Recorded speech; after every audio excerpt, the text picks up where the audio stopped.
Yo, ashama kabajamtootaaf jaalatamtoota Awaday baan bakka jirtanitti nageenya keenya isin haadha qabu isin jenna. Egaa dhufnee deebinee jirra jechuudha. Egaa yeroo dheeraadhaaf akka adda baanee ni beekama. Nutis haalata garagaraa fi akkasuma waa mijeessuu irratti kan dhabamne ta'a. Nutis dalaguma kan dhabamnee fi so qophii keenya gara xumurarraan gahu jirra. Gara akka mana haaraa waliin baana kan jedhu sun jechuudha. Wali deebinee jira amma immoo deebinee dhufnee jirra jechuudha. Egaa kanaaf arallee waan xiqqoo akka qabannee kan dhufnee jechuudha. Kanaaf turtii keessan akkuma duraanii nu wajjin akka ta'u abdii guddaa qabnee jechuudha. Kanaaf ammallee akka dhufnee fi ammallee akkasuma akka waan biraa qabannee dhufaa jiru isin beeksisuu fi akkasuma waan xiqqoo akka keessan bohaarsu mallee qabannee dhufnee jirra jechuudha. Turtiin keessan mafaanoo wajjin haa ta'u.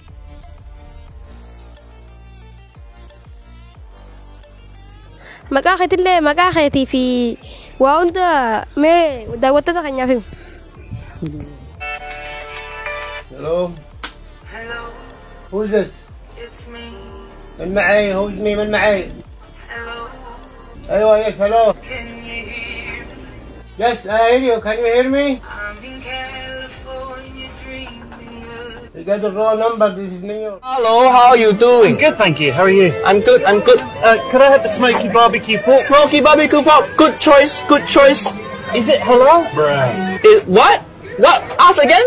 Is it halal? Is smoky barbecue pork halal? Yeah. One more. Oh. I could do that. Easy.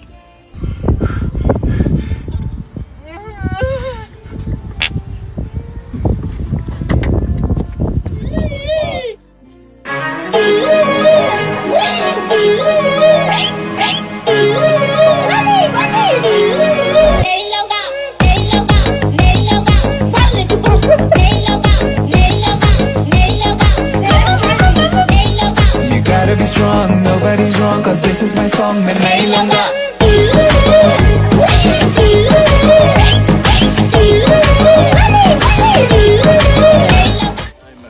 how many kids do you have? 11. You have 11 kids?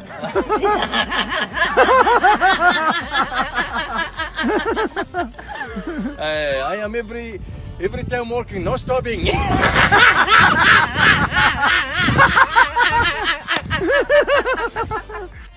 وقت لا إله إلا الله محمد رسول الله صلى الله عليه وسلم حال عونه تنت هذه ولا تروس عنطي مية وحس ما شاهد هذا حال عونه طيب هل كويا المجر والله بالله طيب حال عونه كويا الماشي بوا سكحته حال قاعونه هذه العق مرتد مية واربا لبدا عندنا عن انت لا عن ايه حا كويا لو لا عونه ما هو سكحته طيب حال قاعونه